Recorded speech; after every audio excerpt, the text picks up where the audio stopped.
Hello my dear student, मैं Satish sir आप सभी का स्वागत करता हूं बुद्धा ग्लोबल स्टडी में। और आज से आप लोगों के लिए हम सजेशन का क्वेश्चन पढ़ाना स्टार्ट कर दिए हैं। और ये सजेशन का क्वेश्चन आप लोगों को चैप्टर वाइज दिया गया है, तो आप लोगों को चैप्टर वाइज हम पढ़ाएंगे।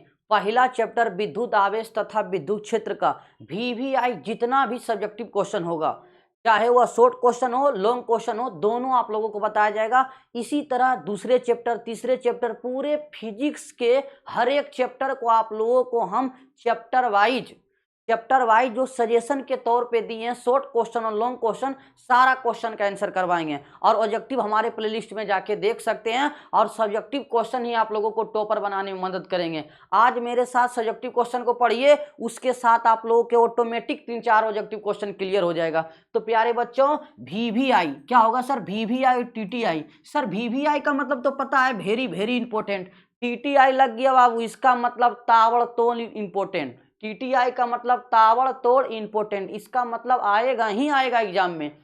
जितना भी प्रीवियस ईयर में क्वेश्चन पूछा गया है, हर एक क्वेश्चन को यहाँ पे लाया गया है। और चैप्टर वाइज इसी तरह से आप लोगों को देंगे, चाहे वह शॉर्ट क्वेश्चन हो चाहे लॉन्ग क्वेश्चन हो। और अपना सबसे अच्छी बात, मेरा खुद का लैंग्वेज होगा, बुक का लैंग्वेज नहीं मिलेगा ना, तो क्वेश्चन बैंक का मेरा खुद का लैंग्वेज होगा। एक लाइन में आप लोगों को याद हो जाएगा और सबसे आसान भाषा में आप लोगों को समझा। पहला चैप्टर विद्युत आवेश तथा विद्युत क्षेत्र है सर। इसमें आप सर कितने शॉर्ट क्वेश्चन बता रहे हैं? यदि जो स्टूडेंट टॉपर बनना चाहते हैं, वो स्टूडेंट को हर एक क्वेश्चन को पढ़ना पड़ेगा। और जो यहाँ पे आप लोगों को क्वेश्चन दिख रहा है, सारा क्वेश्चन बैंक में पूछा गया क्वेश्चन है और बहुत ही इंपॉर्टेंट क्वेश्चन है, ध्यान से देखिएगा। टोटल पहला चैप्टर का देखिए, ये सब क्वेश्चन पढ़ेंगे। पहला क्वेश्चन है विद्युत आवेश किसे कहते हैं तथा इसका मात्रक और बीमा को लिखें। ये शॉर्ट क्वेश्चन है बाबू। और दूसरा क्वेश्चन ये रहेगा, विद्युत आवेश के गुणों को लिखें।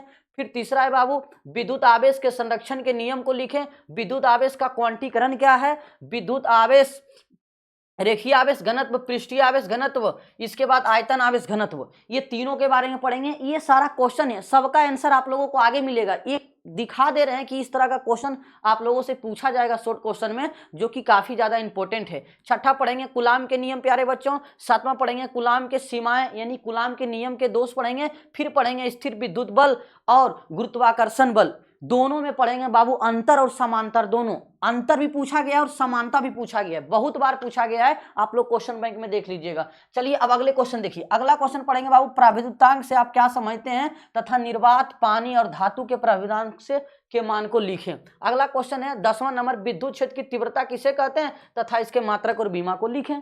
फिर हम पढ़ेंगे प्यारे बच्चों, विद्युत बल रेखाएं क्या हैं तथा इसके गुणों को लिखें। और सारा क्वेश्चन का जो आंसर होगा, मेरा खुद का लैंग्वेज होगा, आप लोगों को फट से याद हो जाएगा। तो चलिए इसी तरह से सारा क्वेश्चन, टोटल 16 क्वेश्चन है, सबको एक एक करके देखते हैं। तो चलिए हम पहले क्वेश्चन की तरफ चलते हैं। सर पहला क्वेश्चन क्या है? सर इस तरह से लिखा रहेगा, हाँ इसी तरह से लिखा रहेगा। और आप लोगों को एग्जाम में भी इसी तरह से लिखना है, पूरा सरल भाषा में रहेगा, पूरा आसान रहेगा। आप लोग एकदम पूरा एंजॉय कीजिए और एग्जाम में इसी तरह लिखिएगा, एक नंबर भी नहीं कटेगा, क्योंकि हम खुद टॉपर रह चुके हैं और इसी तरह से एग्जाम में लिखते थे। आप लोगों को भी इसी तरह से लिखना है। तो चलिए पहला क्वेश्चन की तरफ चलते हैं। पहला क्वेश्चन बोल रहा है बाबू, विद्युत आवेश किसे कहते हैं तथा इसके मात्रक और बीमा को लिखें। ठीक इसी प्रकार आप लोगों के क्वेश्चन पूछा जाएगा। और ये क्वेश्चन एक बार पूछा गया है, इसीलिए इसको 1 स्टार मिलेगा। हो सकता है आगे पूछ दे। तो क्वेश्चन है बाबू विद्युत आवेश, तो आप लोग आंसर में सबसे पहले विद्युत आवेश लिख दीजिएगा और उसे क्यू द्वारा सूचित किया जाता है तो ब्रैकेट में लगा दीजिएगा। इसके बाद परिभाषा लिखिएगा कि विद्युत आवेश पदार्थ का वह गुण है जिसके कारण वह विद्युत और चुंबकीय प्रभाव को उत्पन्न करेगा। यदि कोई पदार्थ है, उसके अंदर का ऐसा गुण है जो विद्युत और चुंबकीय प्रभाव दोनों उत्पन्न कर रहा है, तो उसे हम क्या कहेंगे प्यारे बच्चों? विद्युत आवेश कहेंगे। क्या कहेंगे सर? विद्युत आवेश कहेंगे सर। सर विद्युत आवेश, विद्युत जो आवेश है प्यारे बच्चों, विद्युत आवेश को क्यू द्वारा सूचित किया जाता है, छोटकी क्यू द्वारा सूचित किया जाता है। इसके बराबर फॉर्मूला होता है बाबू I गुना T, यानी विद्युत धारा गुना समय। विद्युत धारा गुना होता है सर समय। तो यहाँ पे देखिए इसका सूत्र लिखा हो गया है, Q बराबर IT। परिभाषा लिखना है, फिर आप लोगों को इसका क्या लिखना है? सूत्र लिखना है। सूत्र के बाद आप लोगों को इसका मात्रक लिखना है। ऐसा नहीं लिखिएगा हिंदी में कि विद्युत आवेश का मात्रक कूलाम होता है, बस शॉर्ट में लिखिएगा, मात्रक बराबर देके लिखिएगा। इसका ऐसा मात्रक क्या होता है सर? कूलाम होता है। और सर बीमा क्या होता है सर? IT। क्या होता है बीमा सर? IT या तो AT। IT या तो AT, कभी कभी धारा को I से लिखते हैं या तो A से लिखते हैं, तो बीमा इसका IT या तो AT हो सकता है। और राशि आप लोगों को बता देना है अदिश राशि। कैसा राशि है सर? अदिश राशि। एग्जाम में मात्रक और बीमा ही पूछा था, जान के आप लोगों को राशि भी बता देना है। एग्जामिनर इस तरह का परिभाषा देखेगा कि आंसर लिखा गया है, सूत्र लिखा गया है, मात्रक लिखा गया है, बीमा लिखा गया, राशि लिखा गया, आप लोगों का 1 नंबर भी नहीं काटेगा। और यहां से देखिए कितना ऑब्जेक्टिव हो गया, 1 2 3 4, चार ऑब्जेक्टिव क्लियर हो गया। अब परिभाषा भी लिख ली है, ऑब्जेक्टिव भी क्लियर हो गया। तो चलिए अब अगले क्वेश्चन की तरफ चलते हैं। क्वेश्चन नंबर 2 प्यारे बच्चों, क्वेश्चन नंबर 2 बोल रहा है विद्युत आवेश के गुणों को लिखें। विद्युत आवेश के कौन कौन से गुण होते हैं, चलिए उनके गुणों को देखते हैं। पहला गुण क्या है प्यारे बच्चों? पहला गुण है विद्युत आवेश धनात्मक या ऋणात्मक दोनों हो सकते हैं। स्वाभाविक बात है, विद्युत आवेश, सर आवेश कितने प्रकार के होते हैं? सर आवेश 2 प्रकार के होते हैं। ये बोल रहा है कि विद्युत आवेश चाहे वो पॉजिटिव भी हो सकते हैं, निगेटिव भी हो सकते हैं। सही बात है, पॉजिटिव और निगेटिव दोनों होते हैं। ये पहला गुण हुआ। देखिए कितना आसान भाषा में लिखा हुआ है, विद्युत आवेश संरक्षित होते हैं। विद्युत आवेश संरक्षित होते हैं। विद्युत आवेश को ना तो नष्ट किया जा सकता है ना तो उत्पन्न किया जा सकता है, बस जितना है उतना ही रहेगा, अर्थात संरक्षित रहता है विद्युत आवेश प्यारे बच्चों। और तीसरा लिखना है सर, विद्युत आवेश हमेशा द्रव्यमान से बंधे रहते हैं। विद्युत आवेश हमेशा द्रव्यमान से बंधे रहते हैं। कैसे सर? मान लिया जाए ये कोई पदार्थ है और यदि हम इस पे बोलते हैं कि इस पे 2 कूलम आवेश है। कितना कूलम आवेश है सर? 2 कूलम आवेश है। आवेश है इसका मतलब सर इस पे क्या है सर? इलेक्ट्रॉन। आवेश है इसका मतलब क्या है सर? इलेक्ट्रॉन। इलेक्ट्रॉन का सर किसी न किसी द्रव्यमान होता है। इलेक्ट्रॉन का द्रव्यमान होता है सर, कितना होता है? 9.1 गुना 10 के पावर -31 kg, यानी आवेश द्रव्यमान से बंधा होता है। अगर किसी वस्तु पे आवेश है इसका मतलब उस पे इलेक्ट्रॉन है, और उस पे इलेक्ट्रॉन है इसका मतलब उस पे द्रव्यमान है। क्या है सर? द्रव्यमान है। तो इसीलिए बोला गया है आवेश हमेशा द्रव्यमान से बंधे रहते हैं। चौथा है प्यारे बच्चों, आवेश निर्देश तंत्र से स्वतंत्र होते हैं। आवेश निर्देश तंत्र से स्वतंत्र होते हैं। यदि मान लिया जाए सर प्यारे बच्चों, इस पे मान लिया जाए अभी इस रिमोट पे 5 कूलम आवेश है, यदि हम इसको पॉकेट में रख लें क्या 10 कूलम हो जाएगा? नहीं। अगर क्या अभी हम हवाई जहाज पे बैठ जाएंगे तो 10 कूलम था तो क्या 20 कूलम हो जाएगा? नहीं। पैदल जाएंगे हम अपने घर तो क्या 10 से 20 हो जाएगा? नहीं। पैदल जाएं, चाहे दौड़ल जाएं, चाहे हवाई जहाज से जाएं, इस पे 10 कूलम आवेश है, 10 से कूलम आवेश रहेगा। चाहे किसी तरह से हम जाएं, निर्देश तंत्र से बिल्कुल ये स्वतंत्र रहता है प्यारे बच्चों। और बोलता है आवेश क्वांटीकृत होते हैं। आवेश क्वांटीकृत होते हैं इसका मतलब ये होता है कि आवेश पे चाहे 1 कूलम आवेश दीजिए, चाहे 2 कूलम आवेश दीजिए, चाहे 3 कूलम दीजिए, कभी भी किसी वस्तु पे आप आवेश आधा कूलम आवेश नहीं दे सकते हैं, आधा इलेक्ट्रॉन नहीं दे सकते हैं, 0.3 इलेक्ट्रॉन नहीं दे सकते हैं, 2.5 इलेक्ट्रॉन नहीं दे सकते हैं। जब भी दीजिएगा प्यारे बच्चों तो 1 इलेक्ट्रॉन दीजिएगा या तो 2 इलेक्ट्रॉन दीजिएगा, 3 इलेक्ट्रॉन दीजिएगा, 4 इलेक्ट्रॉन दीजिए, कभी भी आधा इलेक्ट्रॉन नहीं होता है। इसका मतलब यही है कि विद्युत आवेश क्वांटीकृत होते हैं, यानी उसको गिन सकते हैं। चौथा बोल रहा है प्यारे बच्चों, विद्युत आवेश में योगात्मक प्रवृत्ति होते हैं। योगात्मक प्रवृत्ति होते हैं। यदि ये कोई मान लिया जाए प्यारे बच्चों, ये कोई वस्तु है या पदार्थ है, अगर यहाँ पे +5 कूलम आवेश है, यहाँ पे +3 कूलम आवेश है, यहाँ पे -2 कूलम आवेश है, तो हम बोलेंगे, ऐसा नहीं बोलेंगे कि ई पट्टी है +5 कूलम आवेश, ई पट्टी है +3 कूलम, इधर है -2 कूलम। पूरे मिला के एक ही बार बोलेंगे 5 3 8 और 8 में 2 गया, यानी 6 कूलम आवेश है। यानी इस वस्तु यानी इस पदार्थ ए पे टोटल कितना कूलम आवेश है? 6 कूलम आवेश है। यानी जोड़ जाड़ के आप लोगों को बताना है। ऐसा नहीं कि बोलिएगा ई कोना में 5 कूलम, ई कोना में 3, एकरा में -2, इस तरह से नहीं। योगात्मक प्रवृत्ति का मतलब हुआ प्यारे बच्चों सबको जोड़ जाड़ के बताना।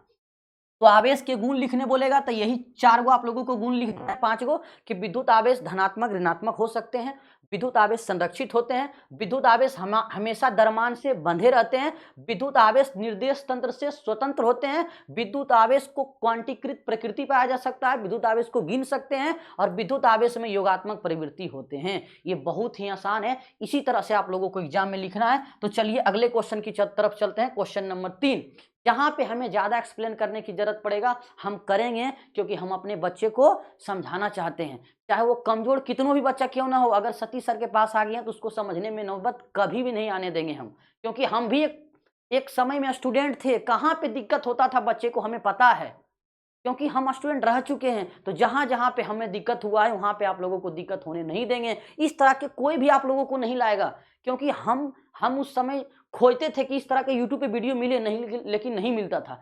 चैप्टर वाइज आप लोगों को इसी तरह से हम शॉर्ट क्वेश्चन लॉन्ग क्वेश्चन करा के देंगे और ऑब्जेक्टिव मेरे प्लेलिस्ट में जाके देखिएगा। तो चलिए तीसरा क्वेश्चन देखिए, विद्युत आवेश के संरक्षण का नियम को लिखें। बहुत ही आसान सा क्वेश्चन है, इसको बिहार बोर्ड 3 बार पूछ चुका है, इसको 3 स्टार मिल रहा है, इसका मतलब आप लोगों के लिए बहुत ज्यादा इंपॉर्टेंट है।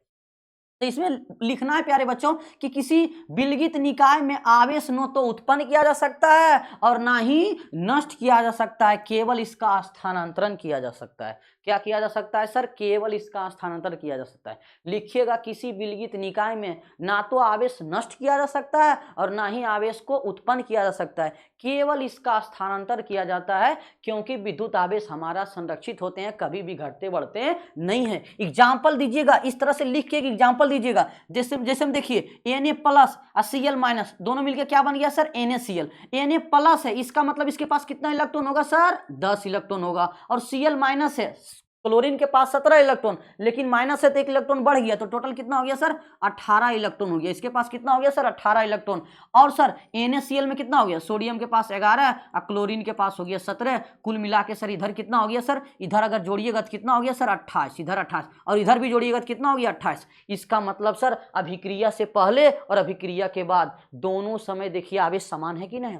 भले स्थानांतरण हो गया, सोडियम से निकल के क्लोरीन पे चल गया, लेकिन आवेश कभी घटा बढ़ा नहीं। अभिक्रिया से पहले भी 28 इलेक्ट्रॉन, अभिक्रिया के बाद भी 28 इलेक्ट्रॉन। तो आप लोग इस तरह से लिख के अगर इस तरह का एक एग्जाम्पल दे दीजिएगा तो एग्जामिनर का दम नहीं है कि 2 नंबर में आप लोगों को 2 नंबर ना दे, एकदम बिल्कुल सारा नंबर देगा। इसी तरह से आप लोगों को एग्जाम में लिखते रहना है प्यारे बच्चों। चलिए तो ध्यान से देखिएगा अगला क्वेश्चन को।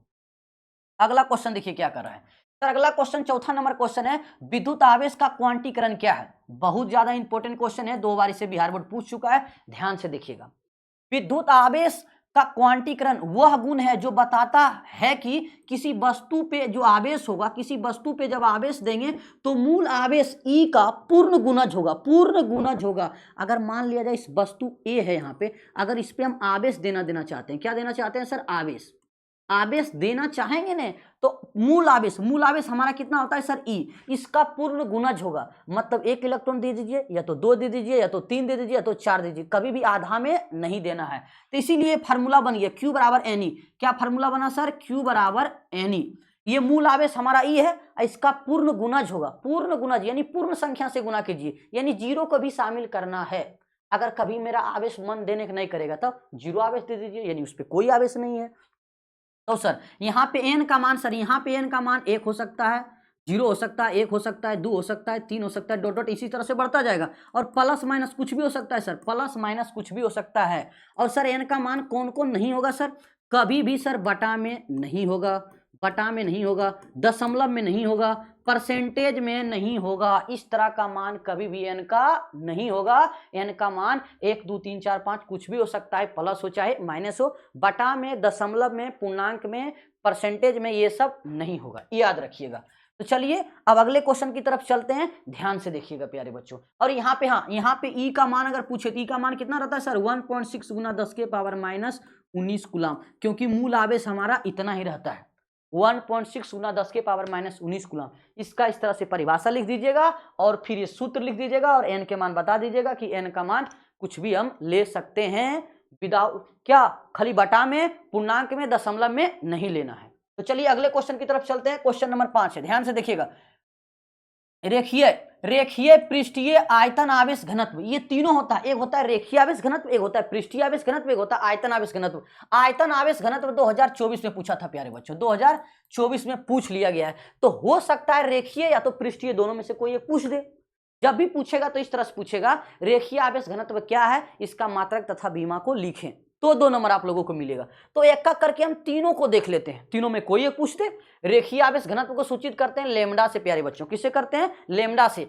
सर परिभाषा कैसे होता है? एक होता है रेखीय, एक हो गया रेखीय तो उसका हो गया नाम लेमडा, एक हो गया पृष्ठीय, वो क्या हो गया सर? पृष्ठीय। ध्यान से देखिए, तीनों याद करा देंगे। एक होता है पृष्ठीय सर, एक क्या होता है सर? पृष्ठीय। सर पृष्ठीय को किससे सूचित करते हैं? पृष्ठीय को सर सिग्मा से। किससे करते हैं? सिग्मा से। और तीसरा होता है सर आयतन। क्या होता है सर? आयतन। आयतन आवेश घनत्व, इसको सूचित करते हैं रो द्वारा। किसके द्वारा सर? रो द्वारा। तो सर रेखीय आवेश घनत्व किसको कहते हैं? रेखीय का मतलब होता है सर एकदम लंबा टाइप का रहेगा और उस पर हम लोग क्या करेंगे? आवेशित करेंगे और इस पर हम क्या देंगे? प्लस क्यू आवेश देंगे। तो परिभाषा बनता है इकाई लंबाई में आवेश की मात्रा को रेखीय आवेश घनत्व कहते हैं। इकाई लंबाई में आवेश की मात्रा को रेखीय आवेश घनत्व कहते हैं। तो लेमडा बराबर सूत्र बनता है Q/L और सिग्मा बराबर बन जाएगा सर Q/A क्योंकि पृष्ठ है, जब पृष्ठ है तो क्या बनेगा, क्षेत्रफल बनेगा, क्षेत्रफल आएगा, और आयतन है तो क्या आ जाएगा सर Q/V आ जाएगा। परिभाषा इसे देखिएगा, एकांक लंबाई में यानी L का मान 1 लेंगे, यानी एकांक लंबाई में आवेश की मात्रा को रेखीय आवेश घनत्व कहते हैं। इसी तरह से परिभाषा सूत्र से परिभाषा याद रखिएगा। इसमें सर क्या बोलेंगे, एकांक क्षेत्रफल में आवेश की मात्रा को पृष्ठीय आवेश घनत्व कहते हैं।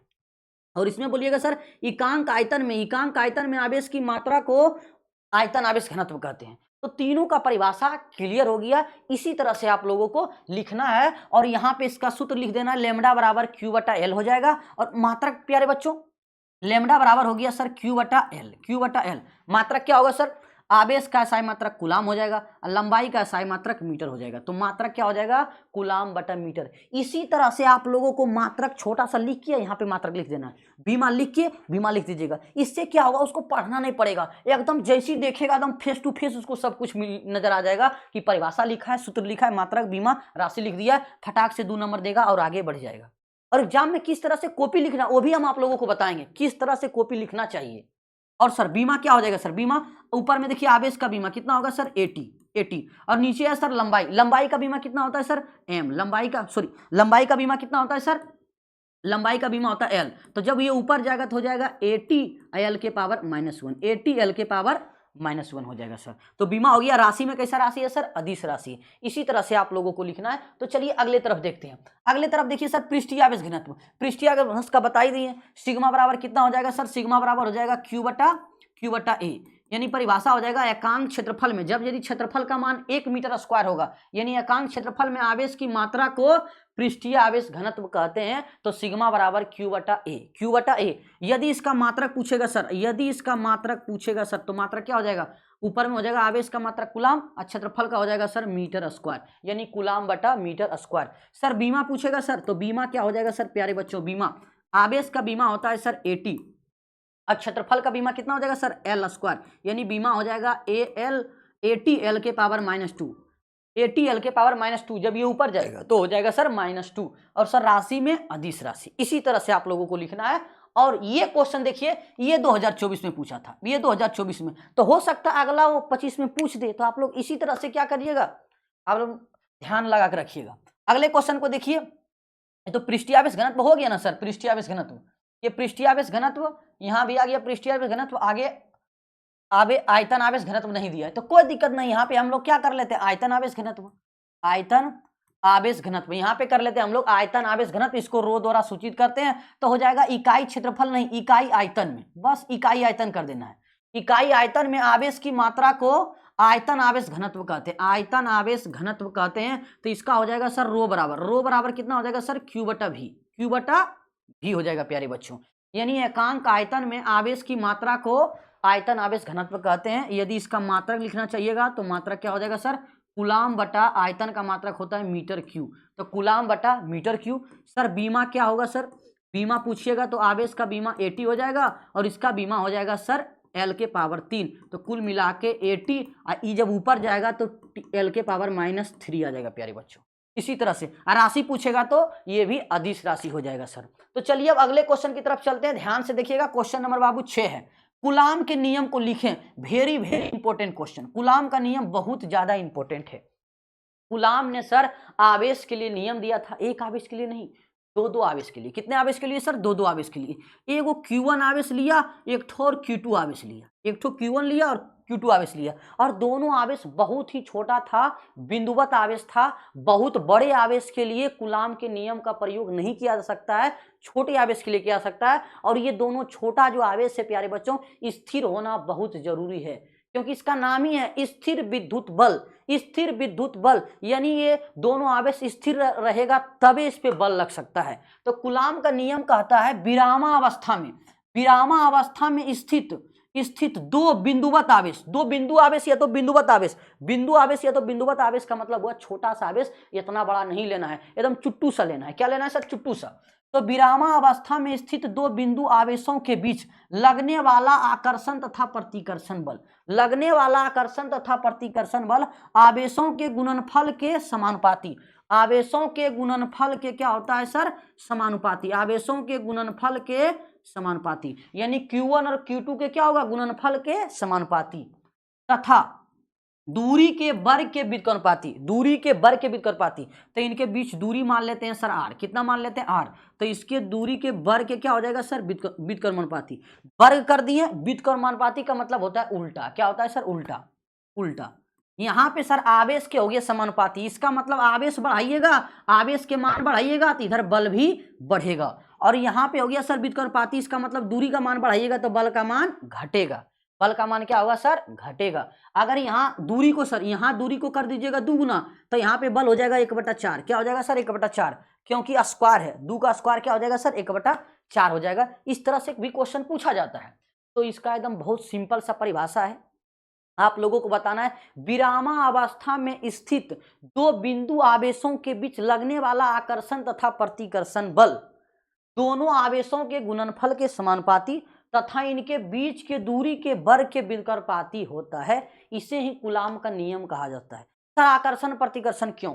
अगर मान लिया जाए ये पॉजिटिव है, अगर ये आवेश पॉजिटिव रहे तब तो प्रतिकर्षण बल लग जाएगा, अगर ये वो पॉजिटिव है ये वो निगेटिव रहे तब आकर्षण बल लग जाएगा। इसीलिए ये आकर्षण और प्रतिकर्षण दोनों तरह का बल है और विरामावस्था में ही लगता है और छोटे आवेशों के लिए लगता है। तो सबसे पहले ये आप लोगों को परिभाषा लिखना और ये वाला जरूर बनाना है, ये वाला जरूर बनाना है। जब आप दोनों को मिला दीजिएगा तो सर कितना आ जाएगा? Q1 इंटू Q2/r² हो जाएगा सर। समानुपाती चिन्ह हटाइएगा तो कितना आएगा सर? नेतांक आता है, K नेतांक आता है सर। Q1 इंटू कितना आता है? Q2/r²। आप लोगों को यही सूत्र याद रखना है। K का मान सबको पता होगा लेकिन आप लोगों को रखना नहीं है। K का मान होता है 1/4πε0, लेकिन उतना रखिएगा तो सूत्रवा लगेगा बहुत बड़ा, लगेगा बाप रे बाप इतना बड़ा फार्मूला आधे नहीं होगा, तो K रखिएगा। और बाद में अगर किसी को याद आ जाए K का मान तो यहाँ पे आप लोग K का मान लिख सकते हैं 1/4πε0 होता है प्यारे बच्चों। गणितीय मान होता है 9 × 10⁹ होता है सर न्यूटन मीटर स्क्वायर बटे coulomb square, newton metre square बटे कूलम स्क्वायर होता है सर। यहाँ से आप लोग का एप्सिलॉन का भी मान पूछ सकता है 1.87 × 10⁻⁻ कितना होता है सर? -12 कूलम स्क्वायर बटे newton metre square, newton metre square. ये भी पूछ सकता है, यहाँ से पूछ सकता है K का मात्रक, तो K का मात्रक हो जाएगा कूलम न्यूटन मीटर स्क्वायर बटे कूलम स्क्वायर। तो इस तरह से आप लोग बना सकते हैं। पहले परिभाषा लिखिएगा, फिगर बना के ये सूत्र यहाँ तक कर दीजिएगा, इससे ज्यादा नहीं कीजिएगा क्योंकि 2 नंबर का है। अगले क्वेश्चन को देखिए, अगले क्वेश्चन देखिए, क्वेश्चन नंबर 7 है। बोल रहा है कूलाम के नियम की सीमाएं। सीमाएं का मतलब होता है प्यारे बच्चों दोष, यानी कूलाम के नियम का दोष क्या क्या दोष रहा है, बहुत ज्यादा इंपॉर्टेंट है। अभी अभी जस्ट हम बताए थे कूलाम का नियम का ये कहता है कि दो आवेश हो और दोनों आवेश स्थिर हो। क्या हो सर? स्थिर हो, दोनों आवेश स्थिर हो, यानी दोनों आवेश का वेग कितना हो? 0 हो, यानी वेग 0 हो। अगर गतिशील रहेगा तो कूलाम का नियम काम नहीं करेगा, यही तो दोष है। वो स्थिर आवेश के लिए दिया तो गतिशील आवेश कहाँ जाएगा? तो पहला दोष में यही लिखिएगा, यह नियम केवल बिंदु आवेश के लिए सत्य है, बड़े आवेश के लिए नहीं। बिंदु आवेश का मतलब ये हुआ ये छोटे आवेशों के लिए सही है लेकिन बड़े आवेशों के लिए नहीं, यानी छोटका आवेश के लिए आप इतना बड़ा आवेश ले लाइएगा, अब बोलिएगा यहाँ कूलाम के नियम का प्रयोग करेंगे तो नहीं होगा। तो पहला तो दोष ये हुआ, ये बिंदु आवेश के लिए सही है, बड़े आवेशों के लिए नहीं। और दूसरा ये हो गया यह केवल स्थिर आवेशों के लिए, स्थिर आवेशों के लिए सत्य है, गतिशील आवेशों के लिए नहीं होता है प्यारे बच्चों। और कूलाम का नियम बहुत दूरी के लिए भी नहीं है, अब बहुत कम दूरी के लिए नहीं है, क्योंकि आप लोग जानते हैं परमाणु के अंदर होता है नाभिक, नाभिक का त्रिज्या होता है 10⁻⁻15 मीटर, 10⁻⁻15 मीटर। तो आप यदि नाभिक के अंदर ले जाइएगा, नाभिक के अंदर कोई आवेश को ले जाइएगा, अब बोलिएगा कि यहाँ पे कूलाम का बल लगेगा तो नहीं लगेगा। लेकिन यदि किसी स्टूडेंट यदि हमारा सजेशन लेना चाहते हैं फिजिक्स का, कंप्लीट फिजिक्स का, जिसमें हर एक चैप्टर का रहेगा, सब्जेक्टिव क्वेश्चन भी रहेगा, ऑब्जेक्टिव क्वेश्चन भी रहेगा, सब्जेक्टिव में बाबू शॉर्ट क्वेश्चन लॉन्ग क्वेश्चन दोनों रहेगा, तो ये ऑब्जेक्टिव का है। इसी तरह का एक बुक और है मेरा सब्जेक्टिव का, जिसे लेकर आप पढ़ सकते हैं। और यदि ऑफलाइन में तो ऑफलाइन में ले सकते हैं। ऑनलाइन वाले प्यारे बच्चों मेरे इस व्हाट्सअप नंबर पे आप लोग कॉल कर दीजिएगा, मैसेज कर दीजिएगा, आप लोगों को मिल जाएगा, बिल्कुल मिल जाएगा, क्वेश्चन आंसर बिल्कुल आप लोगों को मिल जाएगा। तो